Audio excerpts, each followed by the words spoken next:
Welcome to competitive cracker. ഞാൻ അഞ്ജലി കൃഷ്ണൻ. അപ്പോൾ നമ്മൾ കഴിഞ്ഞ ക്ലാസ്സുകളിലൊക്കെ പ്രീ പ്രൈമറിയുടെ കുറച്ച് ക്വസ്റ്റ്യൻസുകൾ കണ്ടു അല്ലേ, സൈക്കോളജി ക്വസ്റ്റ്യൻസുകൾ. ഇന്നും എന്താണ് ഒരു സൈക്കോളജി ക്വസ്റ്റ്യൻസുകളാണ്, അതായത് കഴിഞ്ഞ വർഷമൊക്കെ ചോദിച്ച ആ ഒരു പ്രീവൈക്യു, അതായത് പ്രീവിയസ് ഇയർ ക്വസ്റ്റ്യൻസുകളാണ്.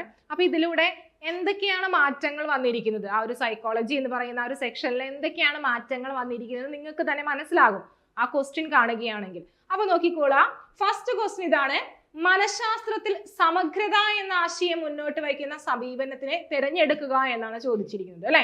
സമഗ്രത എന്ന് പറഞ്ഞാൽ നമുക്കറിയാം, സമഗ്രത നമ്മൾ പഠിച്ചേക്കുന്നതാണ്, സൈക്കോളജിയിലെ ഫസ്റ്റ് പാർട്ടിൽ പഠിക്കുന്നതാണ് അല്ലെ. മനഃശാസ്ത്ര ചിന്താധാരകൾ എന്ന് പറയുന്ന സെക്ഷനിൽ പഠിക്കുന്നതാണ്.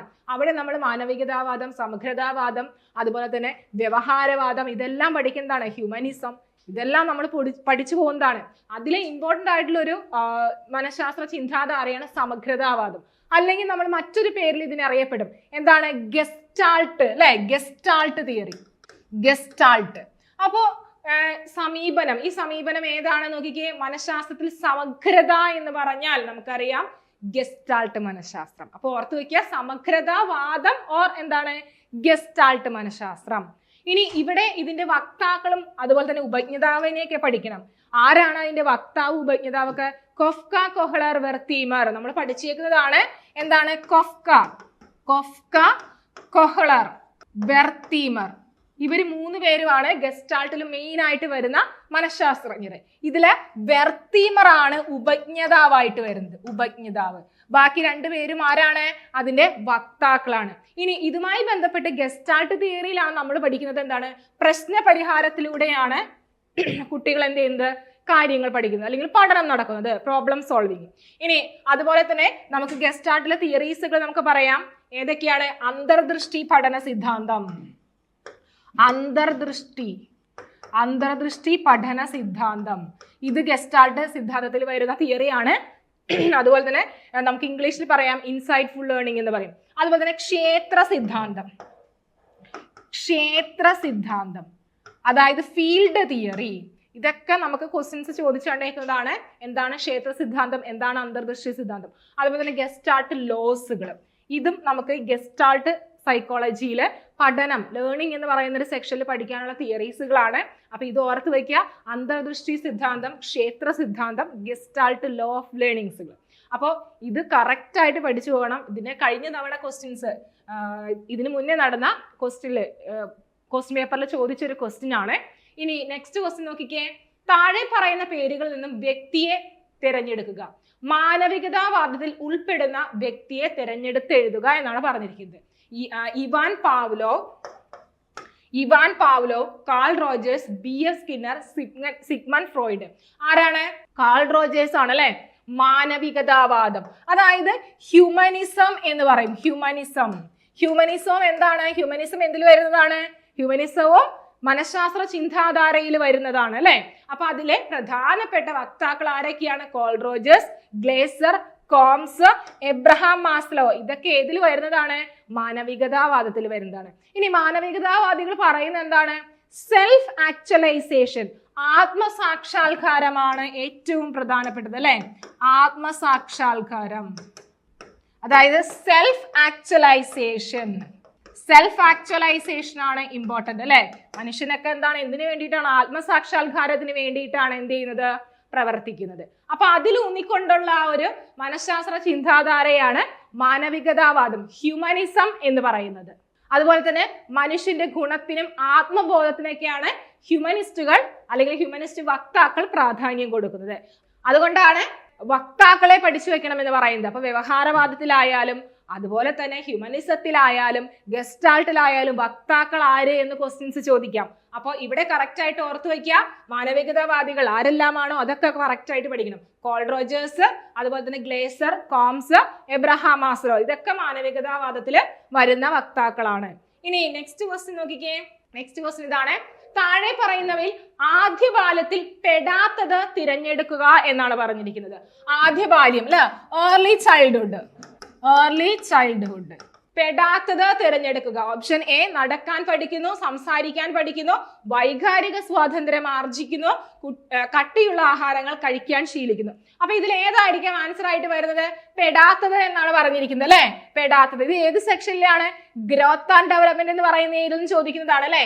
ഗ്രോത്ത് ആൻഡ് ഡെവലപ്മെന്റ് നിങ്ങളുടെ സൈക്കോളജിയിൽ ഏറ്റവും ഇമ്പോർട്ടന്റ് ആയിട്ടുള്ള ഒരു ഏരിയ ആണ് ഗ്രോത്ത് ആൻഡ് ഡെവലപ്മെന്റ്. ഒരു ഓരോ കുട്ടികളുടെ അല്ലെങ്കിൽ എന്താണ് വ്യക്തികളുടെ ഒരു വളർച്ച അല്ലെങ്കിൽ ആ ഒരു ഡെവലപ്മെന്റ് എങ്ങനെ എന്നൊക്കെ വളരെ വിശദമായിട്ടുള്ള തിയറീസുകൾ അതിനകത്ത് പറഞ്ഞു പോകുന്നതാണ്. അപ്പൊ ഇതില് നമുക്കറിയാം ബാല്യം എന്ന് പറഞ്ഞാൽ എത്ര തരമുണ്ട്? 3 തരമുണ്ട് അല്ലെ. ആദ്യ ബാല്യം എത്രയാണ്? 3 മുതൽ 6 വയസ്സ് വരെയാണ് ആദ്യ ബാല്യം. ഇനി അതുപോലെ തന്നെ നെക്സ്റ്റ് വരുന്നതാണ് മധ്യബാല്യം. അതെത്രയാണ്? 6 മുതൽ 9 വയസ്സ് വരെയുള്ള കാലഘട്ടം. ഇനി നെക്സ്റ്റ് വരുന്നതാണ് എന്ത്? പിൽക്കാല ബാല്യം. അത് 9 മുതൽ 11 വയസ്സ് വരെയുള്ള കാലഘട്ടമാണ്. അപ്പം പ്രധാനമായിട്ട് 3 ബാല്യകാലങ്ങളാണുള്ളത്. അതിൽ ഫസ്റ്റ് വൺ ആണ് ഏർലി ചൈൽഡ്ഹുഡ്, ആദ്യ ബാല്യം. പിന്നെ മധ്യബാല്യം, മിഡിൽ ചൈൽഡ്ഹുഡ്. ഇനി നെക്സ്റ്റ് വരുന്നതാണ് പിൽക്കാല ബാല്യം ഓർ അന്ത്യബാല്യം എന്ന് പറയും. അതുപോലെ തന്നെ എന്താണ് ഇംഗ്ലീഷിൽ പറയാ? ലേറ്റർ ചൈൽഡ്ഹുഡ് എന്ന് പറയും. അപ്പൊ 3 ബാല്യങ്ങളും അതിന്റെ വയസ്സും കറക്റ്റ് ആയിട്ട് പഠിക്കണം. ആദ്യത്തെ 3 മുതൽ 6 വയസ്സ് വരെ, നെക്സ്റ്റ് 6 മുതൽ 9, നെക്സ്റ്റ് വരുന്നത് 9 മുതൽ 11 വയസ്സ് വരെ. ഇനി ഇതിന്റെ ഓരോ പ്രത്യേകതകളും നിങ്ങൾ പഠിക്കണം. ആദ്യ ബാല്യത്തിൽ എന്തൊക്കെയാണ് പ്രത്യേകത, അതുപോലെ തന്നെ മധ്യബാല്യത്തിൽ എന്തൊക്കെയാണ്, പിൽക്കാല ബാല്യത്തിൽ എന്തൊക്കെയാണ് പ്രത്യേകത എന്ന് പഠിക്കണം. ഇനി ഇതിന്റെ ക്വസ്റ്റ്യൻ ആൻസർ എന്തായിരിക്കാം? നിങ്ങൾ നോക്കിക്കേ, ആദ്യ ബാല്യം എന്ന് പറയുമ്പോൾ 3 മുതൽ 6 വയസ്സ് വരെയാണ്. ഈ പ്രായം നിങ്ങളുടെ മനസ്സിലേക്ക് വരണം. എന്നിട്ട് ഈ ഓപ്ഷൻസുകൾ കറക്റ്റ് ആയിട്ട് നോക്കണം.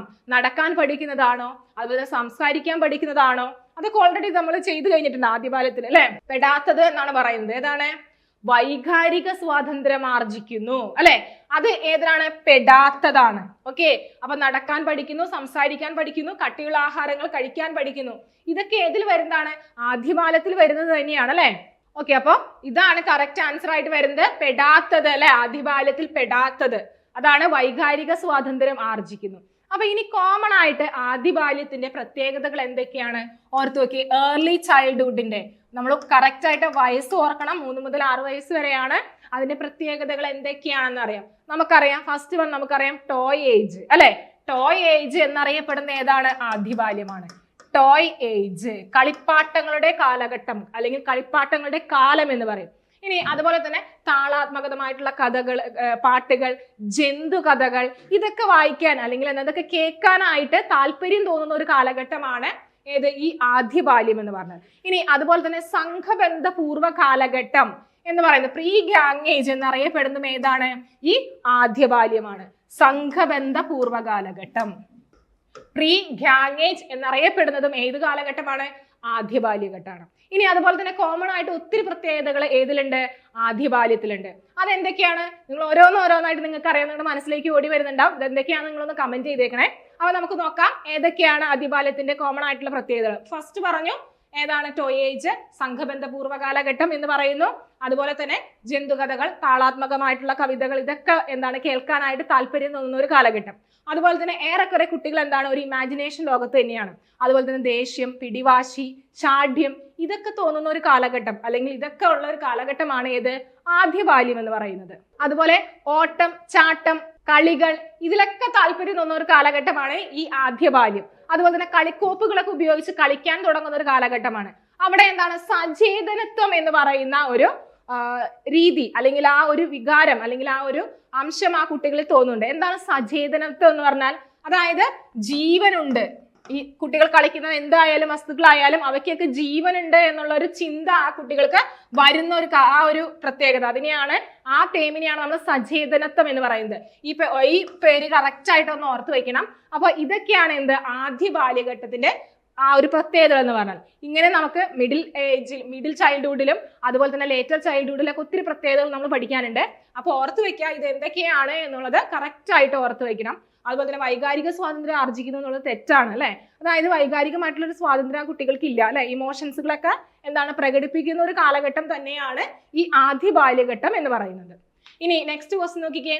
ലാംഗ്വേജ് ആൻഡ് തോട്ട് എന്ന പുസ്തകത്തിന്റെ രചയിതാവ് ആര് എന്നാണ് ചോദിക്കുന്നത്. നോം ചോംസ്കി, ജീൻ പിയാഷെ, Lev Vygotsky, Jerome S Bruner. ആരാണ് ലാംഗ്വേജ് ആൻഡ് തോട്ട്? ലാംഗ്വേജ് എന്നൊക്കെ പറയുമ്പോൾ നമ്മുടെ മനസ്സിലേക്ക് ആദ്യം ഓടി വരേണ്ടത് ആരെയാണ്? നോം ചോംസ്കി ആണ് അല്ലെ. നോം ചോംസ്കി ഇത് ഏത് ഏരിയയിലുള്ള ക്വസ്റ്റ്യൻ ആണ്? അതായത് ഗ്രോത്ത് ആൻഡ് ഡെവലപ്മെന്റ് എന്ന് പറയുന്ന ഏരിയയില് ഡെവലപ്മെന്റൽ തിയറീസിൽ വരുന്നതാണ് അല്ലെ. ലാംഗ്വേജ് ഡെവലപ്മെന്റ് എന്ന് പറയുന്ന തിയറിയിലെ മെയിൻ ആയിട്ടുള്ള ഒരാളാണ് നോം ചോംസ്കി. അതുപോലെ നമ്മൾ സൈക്കോളജിയിൽ ലാംഗ്വേജ് ഡെവലപ്മെന്റിൽ നമ്മളൊരു കുട്ടിയുടെ ഭാഷാ വികസനം എങ്ങനെയാണ് നടക്കുന്നത് എന്നതിനെ പറ്റി നോം ചോംസ്കിയുടെ മാത്രമല്ല ബുദ്ധി പഠിക്കുന്നത്, പിയാഷയുടെ തിയറീസ് പഠിക്കുന്നുണ്ട്, അതുപോലെ തന്നെ വൈഗോട്സ്കിയുടെ തിയറി, സ്കിന്നറുടെ തിയറി, ഇതൊക്കെ പഠിക്കുന്നുണ്ട്. അപ്പൊ അതിൽ ഏറ്റവും ഇമ്പോർട്ടന്റ് ആയിട്ട് സ്ഥിരം കേട്ടേക്കുന്ന അല്ലെങ്കിൽ പി എസ് സിക്ക് ആയാലും പ്രീ പ്രൈമറിക്ക് ആയാലും ICDSനൊക്കെ ആയാലും ചോദിച്ചു കണ്ടേക്കുന്ന ഒരു ആളാണ് നോം ചോംസ്കി. ഏറ്റവും ഇമ്പോർട്ടന്റ് ആയിട്ടുള്ള ഒരാളാണ്. അപ്പൊ ഓർത്ത് വയ്ക്കുക നോം ചോംസ്കി. എന്താണ് ഇത്ര പ്രത്യേകത നോം ചോംസ്കിക്ക്? അതായത് നോം ചോംസ്കിയെ വിശേഷിപ്പിക്കുന്നത് എന്താണ്? ആധുനിക ഭാഷാശാസ്ത്രത്തിന്റെ പിതാവ് എന്നാണ് നോം ചോംസ്കിയെ വിശേഷിപ്പിക്കുന്നത് അല്ലെ. ആധുനിക ഭാഷാശാസ്ത്രത്തിന്റെ പിതാവ് എന്നാണ് ആരെ വിശേഷിപ്പിക്കുന്നത്? നോം ചോംസ്കിയെ വിശേഷിപ്പിക്കുന്നത്. അതുപോലെ തന്നെ ലാംഗ്വേജ് അക്വിസിഷൻ ഡിവൈസിന്റെ വക്താവ് ആരാണ്? നോം ചോംസ്കിയാണ്. എന്താണ് ലാംഗ്വേജ് അക്വിസിഷൻ ഡിവൈസ് എന്ന് പറഞ്ഞാൽ? അതായത് കുട്ടികളിൽ ഭാഷ വികസിക്കുന്നതിനായിട്ടുള്ള ഒരു അക്വിസിഷൻ മസ്തിഷ്കത്തിലുണ്ട് അല്ലെ. അതിനെയാണ് ലാംഗ്വേജ് അക്വിസിഷൻ ഡിവൈസ് എന്ന് പറഞ്ഞത്. അതുകൊണ്ടാണ് ഈ ലോകത്ത് എവിടെയുള്ള കുട്ടികളായാലും ഏകദേശം ഒരേ സമയത്ത് സംസാരിച്ചു തുടങ്ങുന്നത്. അപ്പോൾ അതാണ് ലാംഗ്വേജ് അക്വിസിഷൻ ഡിവൈസ്. ഏറ്റവും ഫേമസ് ആണ് നോം ചോംസ്കി എന്ന് പറഞ്ഞാൽ ഓർത്ത് വയ്ക്കാൻ ഇമ്പോർട്ടന്റ് ആയിട്ടുള്ള ഒരു പോയിന്റ് ആണ്. ഇനി നെക്സ്റ്റ് ക്വസ്റ്റ്യൻ നോക്കിക്കേ. പാറിക്കുട്ടി എന്ന 2 വയസ്സുകാരി ജീവനില്ലാത്ത വസ്തുക്കളോട് സംവദിക്കാൻ ശ്രമിക്കുന്നു. ഇതിനെ പിയാഷയുടെ ഏത് ആശയവുമായി കൂട്ടിച്ചേർക്കാം എന്നാണ് ചോദിക്കുന്നത്. ഏതാണ്? Animism, conservation, object permanence, reversibility. ഏതായിരിക്കും ആൻസർ? പിയാഷയുടെ ഏതാശയമാണത്? അതായത് ഗ്രോത്ത് ആൻഡ് ഡെവലപ്മെന്റ് എന്ന് പറയുന്ന സെക്ഷനിൽ തന്നെ ചോദിക്കുന്ന ഒരു ഏരിയ ആണ് അല്ലെ. ഡെവലപ്മെന്റൽ തിയറീസിലെ കൊഗ്നിറ്റീവ് അതായത് വൈജ്ഞാനിക വികസനം. അതായത് ഒരു കുട്ടിയുടെ വൈജ്ഞാനം നടക്കുന്നത് എങ്ങനെയാണ്, കൊഗ്നിറ്റീവ് പ്രോസസ് നടക്കുന്നത് എങ്ങനെയാണെന്ന് പിയാഷെ വിശദീകരിച്ച് പറഞ്ഞിട്ടുണ്ട്. 4 സ്റ്റേജിലൂടെ അദ്ദേഹം എന്ത് ചെയ്യുന്നുണ്ട്? അത് വിശദീകരിക്കുന്നുണ്ട്.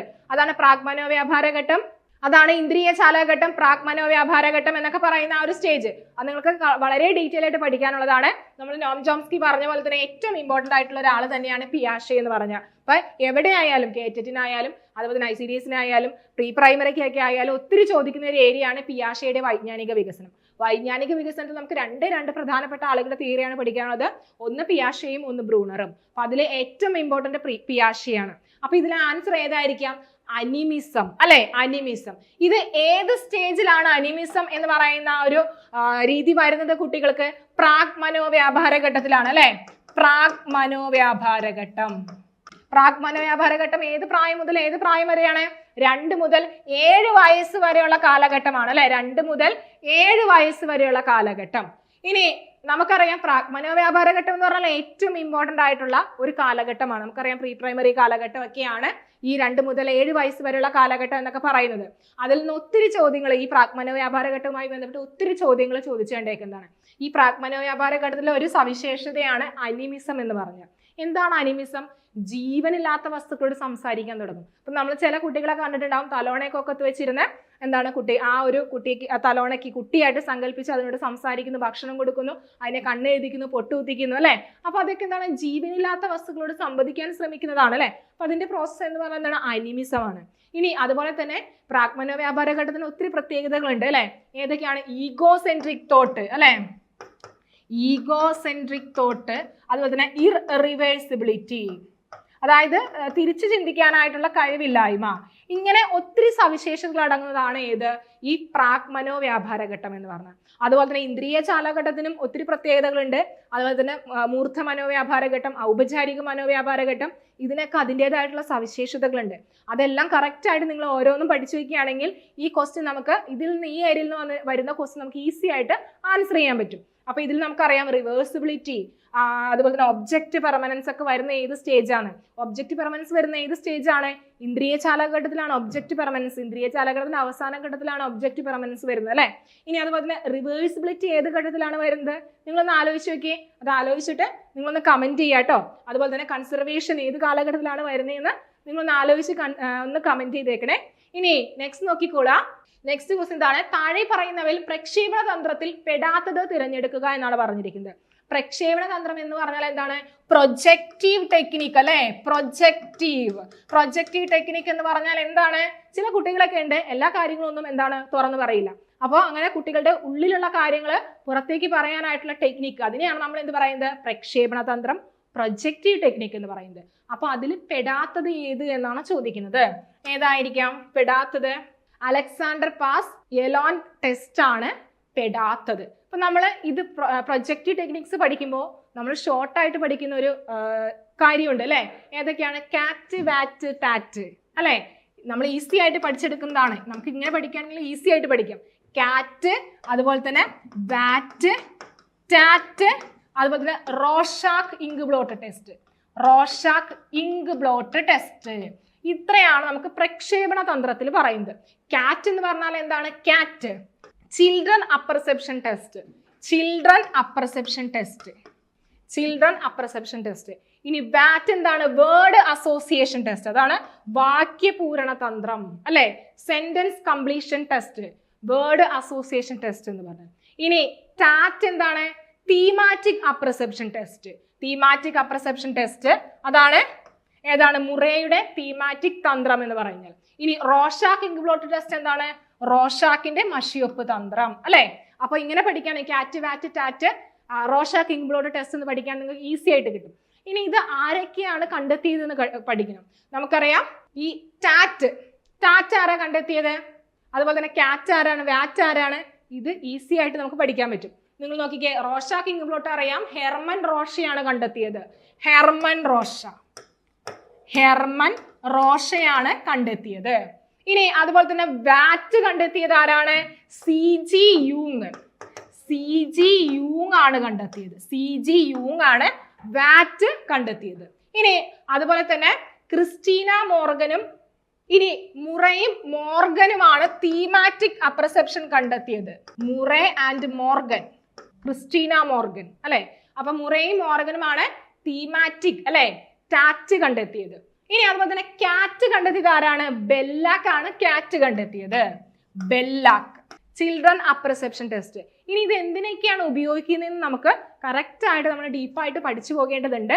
അപ്പൊ അത് നമുക്ക് കറക്റ്റ് ആയിട്ട് നമ്മുടെ ക്ലാസ്സുകളിലൊക്കെ നമുക്ക് അവൈലബിൾ ആണ്. ഇത് എന്താണ്, എങ്ങനെയാണ് പഠിക്കേണ്ടതെന്നൊക്കെ. അപ്പൊ ഇതൊരു ഷോർട്ട് കട്ടാണ് കാറ്റ്, വാറ്റ്, ടാറ്റ്, അതുപോലെ തന്നെ തീമാറ്റിക് ഇതൊരു ഷോർട്ട് കട്ടാണ് കാറ്റ്, വാറ്റ്, ടാറ്റ്, അതുപോലെ തന്നെ റോഷാക്ക് ഇങ്ക് ബ്ലോട്ട് ടെസ്റ്റ്.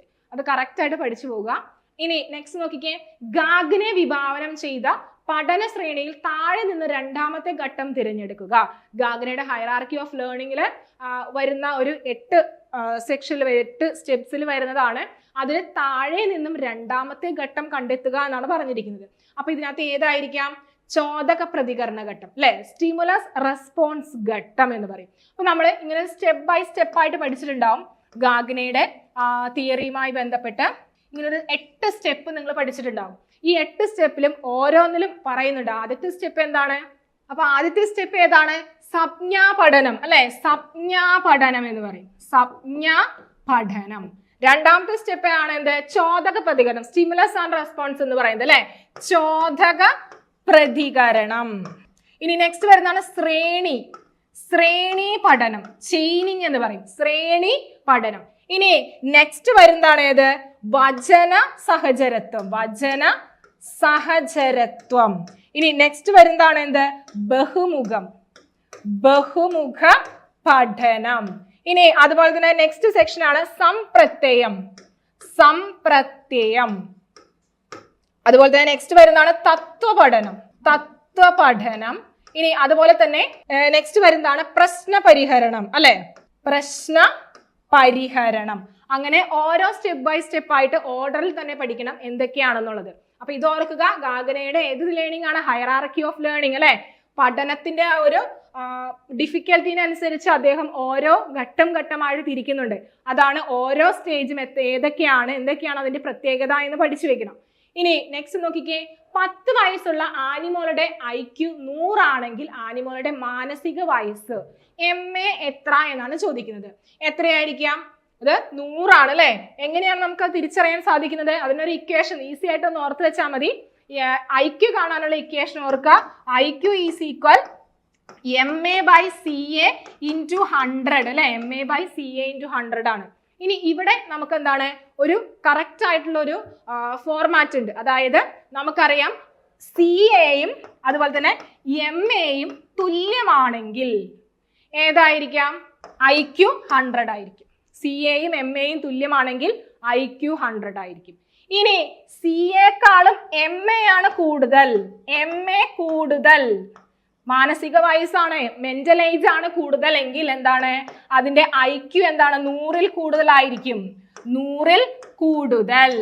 അതുപോലെ തന്നെ CA ആണ് കൂടുതൽ, MAക്കാളും CA കൂടുതലാണെങ്കിൽ IQ എത്രയായിരിക്കാം?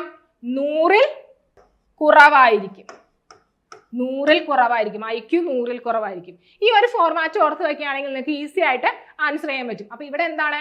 10 വയസ്സുള്ള ആനിമോളുടെ IQ 100 ആണ് അല്ലെ, എങ്കിൽ ആനിമോളുടെ മെന്റൽ ഏജ് എത്രയെന്നാണ് ചോദിക്കുന്നത്? 10 വയസ്സ് അല്ലെ, 10 വയസ്സുള്ള ആനിമോളുടെ IQ, ഇത് IQ ആണ് അല്ലെ. അദ്ദേഹത്തിന്റെ ആ കുട്ടിയുടെ എന്താണ് മെന്റൽ ഏജ് എത്രയെന്നാണ് ചോദിക്കുന്നത്. അപ്പൊ അവിടെ എത്രയായിരിക്കും? 100 ആയിരിക്കും ആൻസർ അല്ലെ. അപ്പൊ നമുക്കറിയാം CAയും MAയും തുല്യമാണെങ്കിൽ എന്താണ്? IQ 100 ആണ്. ഇനി നെക്സ്റ്റ് ക്വസ്റ്റ്യൻ നോക്കിക്കേ. വൈഗോട്സ്കിയുടെ സമീപസ്ഥ വികസന എന്ന ആശയവുമായി യോജിക്കുന്ന പ്രസ്താവനകൾ തിരഞ്ഞെടുക്കുക എന്നാണ് പറഞ്ഞിരിക്കുന്നത്. ഏതാണ്? സമപ്രായക്കാർക്കും മുതിർന്നവർക്കും അധ്യാപകർക്കും കുട്ടിയുടെ വികസനത്തിൽ പങ്കുണ്ടോ? പങ്കുണ്ട് അല്ലെ. അവിടെ എന്താണ് വരുന്നത്? സോഷ്യോ കോഗ്നിറ്റീവ് കൺസ്ട്രക്റ്റീവ്സ് ആണ് വരുന്നത് അല്ലെ. അവിടെ എന്താണ്? MKO, മോർ നോളജബിൾ അതേഴ്സ് ആണ് അല്ലെ. അതായത് ഒരു കുട്ടിയെ സഹായിക്കുന്ന അല്ലെങ്കിൽ ആ ഒരു കുട്ടിയെ ഒരു ഉയർന്ന അല്ലെങ്കിൽ പഠനത്തിലേക്ക് എത്തിക്കാനായിട്ട് സഹായിക്കുന്നത് അത് സമപ്രായക്കാരാകാം, മുതിർന്നവരാകാം, അധ്യാപകരാകാം അല്ലെ. അപ്പൊ ആ കുട്ടിയുടെ വികസനത്തിൽ ആർക്ക് പങ്കുണ്ട്? ഇവർക്ക് എല്ലാവർക്കും പങ്കുണ്ട്. അത് ശരിയാണ് അല്ലെ. ഇനി നെക്സ്റ്റ് നോക്കിക്കേ. സ്കൂൾ ലൈബ്രറിക്കും സ്കൂൾ കളിസ്ഥലങ്ങൾക്കും കുട്ടിയുടെ വികാസത്തിൽ പങ്കുണ്ട് അല്ലെ. ഒരു സോഷ്യൽ ആയിട്ടുള്ള ഒരു മിംഗ്ലിംഗ് ആണ് അവിടെ വരുന്നത്. ഒരു സോഷ്യോ കോഗ്നിറ്റീവ് ആണ്, കൺസ്ട്രക്റ്റിവിസം ആണ് അവിടെ നടക്കുന്നത്. അവിടെ കോർപ്പറേറ്റ് അതുപോലെ തന്നെ അവിടെ എന്താണ് വരുന്നത്? സഹകരണ പഠനം, സഹകരണാത്മക പഠനം, ഇതൊക്കെ അവിടെ വരുന്നുണ്ട് അല്ലെ. ഇനി നെക്സ്റ്റ് എന്താണ്? സ്കൂൾ ലാബ്, കുട്ടികളുടെ കൂട്ടായ്മ എന്നിവയ്ക്കും കുട്ടിയുടെ വികസനത്തിൽ പങ്കുണ്ട്. അപ്പൊ ഇവിടെ ഇതും എന്താണ്? ശരിയാണ്. മൂന്നാമത്തെ സ്റ്റേറ്റ്മെന്റും അവിടെ ശരിയാണ് അല്ലെ.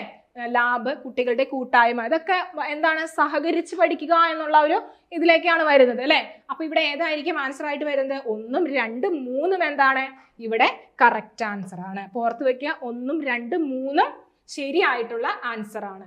ഇനി നെക്സ്റ്റ് നോക്കിക്കേ. താഴെ കൊടുത്തിരിക്കുന്ന പേരുകളിൽ നിന്നും വൈകാരിക ബുദ്ധിയുമായി ബന്ധപ്പെട്ട പേര് തിരഞ്ഞെടുക്കുക എന്നാണ് പറഞ്ഞിരിക്കുന്നത്. Alfred Binet, William Stern, Howard Gardner, Mayer and Salovey. ഏതായിരിക്കാം?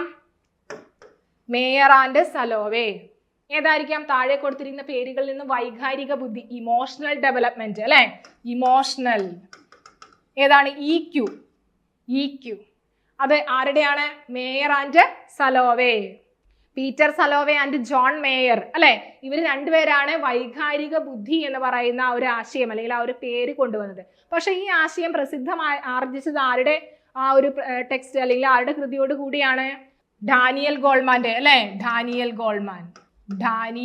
Goleman ആണ് അത് പ്രശസ്തമാക്കിയത്. അത് കറക്റ്റ് ആയിട്ട് ഓർക്കണം, ഡാനിയൽ ഗോൾമാൻ.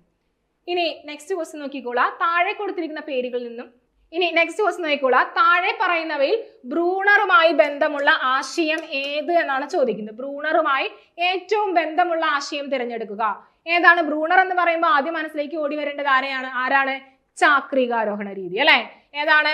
സ്പൈറൽ മെത്തേഡ് എന്ന് പറയും. Spiral method. നിങ്ങളൊരു പിക്ചർ നിങ്ങളുടെ മനസ്സിലേക്ക് വരണം. അതാ ഇതുപോലുള്ള ഒരു പിക്ചർ.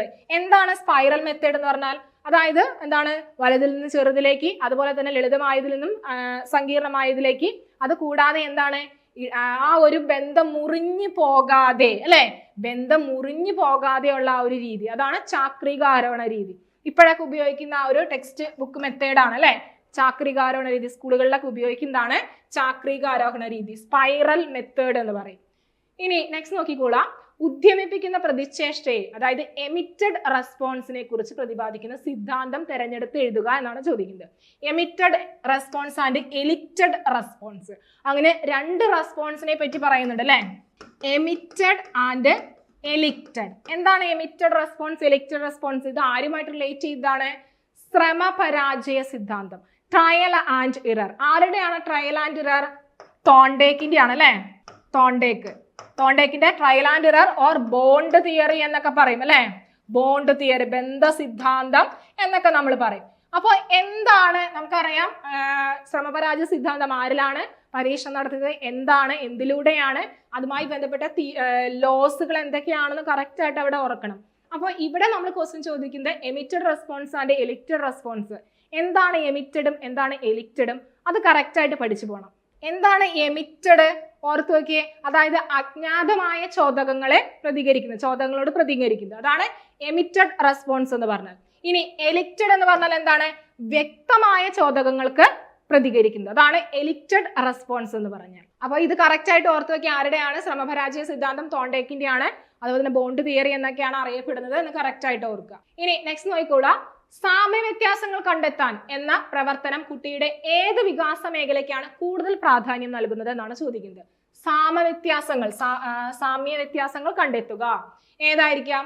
വൈജ്ഞാനിക വികസനമാണ് അല്ലെ, കൊഗ്നിറ്റീവ് ഡെവലപ്മെന്റ് ആണ് അവിടെ നടക്കുന്നത്, കൊഗ്നിറ്റീവ് ഡെവലപ്മെന്റ് ആണ് നടക്കുന്നത് എന്ന് ഓർക്കുക. അപ്പൊ ഇത്രയും നമ്മൾ പറഞ്ഞത് എന്താണ്, പ്രീ പ്രൈമറി ക്വസ്റ്റ്യൻസുകളാണ്, പ്രീവിയസ് ഇയർ ക്വസ്റ്റ്യൻസ് ആണ്.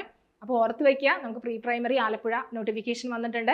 ഒരു 6 മാസത്തിനുള്ളിൽ നിങ്ങൾക്ക് എന്തായാലും, 6 മാസം വേണ്ട, അതിന് മുന്നേ നമുക്ക് എന്താണ് എക്സാമിന്റെ ആ ഒരു ഡേറ്റും കാര്യങ്ങളൊക്കെ ഡിക്ലെയർ ആവും. അപ്പോൾ നിങ്ങൾക്ക് പഠിക്കാനായിട്ടുള്ള ബെസ്റ്റ് സമയമാണിത്. നമ്മുടെ കോമ്പറ്റീറ്റീവ് ക്രാക്കറിൽ പുതിയൊരു ബാച്ച് സ്റ്റാർട്ട് ചെയ്തിട്ടുണ്ട്, പ്രീ പ്രൈമറിയുടെ ബാച്ച് സ്റ്റാർട്ട് ചെയ്തിട്ടുണ്ട്. അപ്പോൾ ജോയിൻ ചെയ്യാം.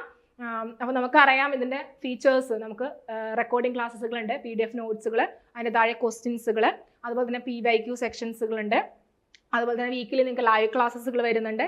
അപ്പോൾ അതുപോലെ തന്നെ എക്സാംസുകൾ, വീക്കിലി നിങ്ങൾക്ക് എക്സാംസുകളൊക്കെ നടക്കുന്നുണ്ട്. അപ്പോൾ എല്ലാവരും ജോയിൻ ചെയ്യുക. കൂടുതൽ വിവരങ്ങൾക്ക് കോൺടാക്ട് ചെയ്യുക 8589083568. അപ്പോൾ വീഡിയോ ഇഷ്ടമായെങ്കിൽ ലൈക്ക് ചെയ്യുക, ഷെയർ ചെയ്യുക, സബ്സ്ക്രൈബ് ചെയ്യുക. വീണ്ടും മറ്റൊരു വീഡിയോയുമായി വീണ്ടും കാണാം. Thank you.